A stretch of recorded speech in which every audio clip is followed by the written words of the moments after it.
नमस्कार, आप live cities देख रहे हैं। मैं हूं जय शुक्ला। बिहार विधानसभा चुनाव 2020 अब खत्म हो चुका है।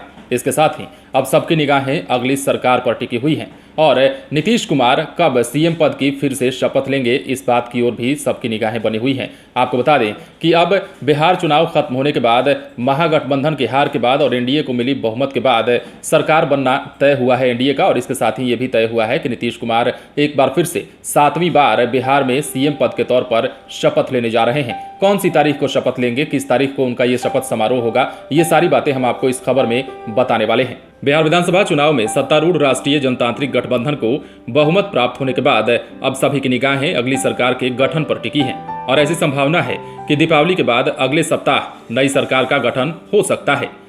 जानकार सूत्रों ने ये जानकारी दी और कहा कि जेडीयू अध्यक्ष नीतीश कुमार एक बार फिर से मुख्यमंत्री बनेंगे। बिहार में सर्वाधिक समय तक मुख्यमंत्री रहने की राह पर बढ़ते हुए नीतीश कुमार अगले सप्ताह यानी कि सोमवार 16 नवंबर या उसके बाद शपथ ग्रहण कर सकते हैं। इससे पहले नवंबर के अंत में वर्तमान सरकार का कार्यकाल समाप्त होने के मद्देनजर वो राज्यपाल को इस्तीफा भेज सकते हैं। बिहार में अभी तक सर्वाधिक समय तक मुख्यमंत्री रहने का रिकॉर्ड श्री कृष्ण सिंह के नाम पर है, जो इस पद पर 17 वर्ष 52 दिन तक रहे थे। नीतीश कुमार इस पद पर अभी तक 14 वर्ष 82 दिन तक रह चुके हैं।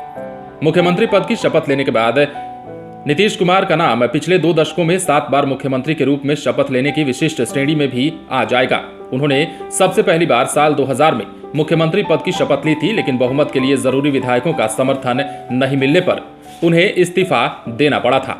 साल 2005 में राजग को पूर्ण बहुमत मिलने पर मुख्यमंत्री फिर से बने और साल 2014 में लोकसभा चुनाव में जेडीयू के खराब प्रदर्शन को देखते हुए नैतिक आधार पर नीतीश कुमार ने मुख्यमंत्री पद त्याग दिया था।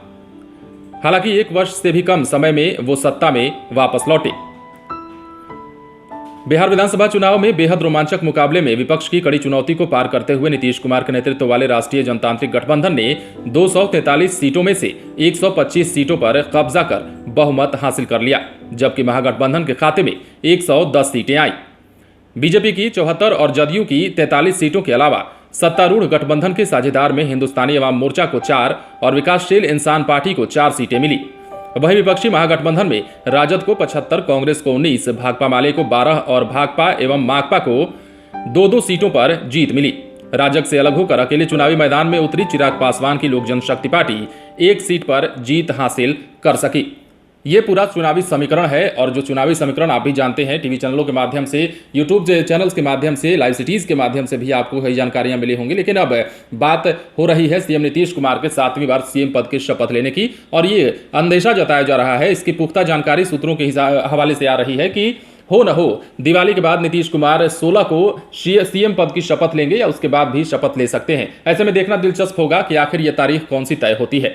बने रहे लाइव सिटीज के साथ, तमाम अपडेट हम आपको देते रहेंगे, लेकिन उसके लिए आप हमारे चैनल को सब्सक्राइब करें। अगर आप ये वीडियो फेसबुक पर देख रहे हैं तो पेज को लाइक करें। इसके अलावा आप हमें ट्विटर पर भी फॉलो कर सकते हैं। धन्यवाद।